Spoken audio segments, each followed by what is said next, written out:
رسول پاک صلی اللہ تعالی علیہ وسلم نے فرمایا جنت میں ایک ایسا محل ہے جس کے اندر کھڑے ہو کے دیکھیں تو باہر سے سارا کچھ نظر آتا ہے، اور محل کے باہر کھڑے ہو کے دیکھیں تو اندر کا سارا حسن دکھائی دیتا ہے۔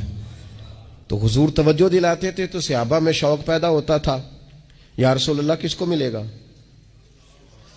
ویسے ہی دنیا میں بھی بندہ کو اچھا گھر دیکھتا ہے تو کہتا ہے یار کتنا اچھا نقشہ ہے، کس خوبصورتی سے بنایا، اور جب حضور ذکر کریں اور جنت کے محل کا ذکر کریں شوق صحابہ کا توانا ہوتا تھا۔ عرض کی یا رسول اللہ صلی اللہ علیہ وسلم کس کو ملے گا؟ تو نبی پاک نے 4 باتیں بیان کی۔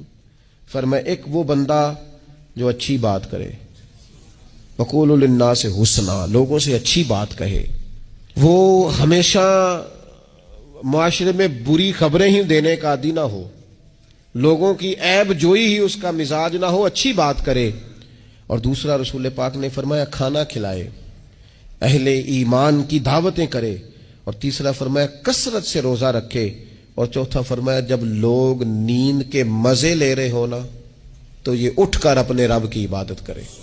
یہ 4 چیزیں جن لوگوں میں پائی جائیں حضور فرماتے انہیں وہ عالی شان محل ملے گا جس کی تعریفیں گویا خود رسول کریم نے بیان فرمائی ہیں۔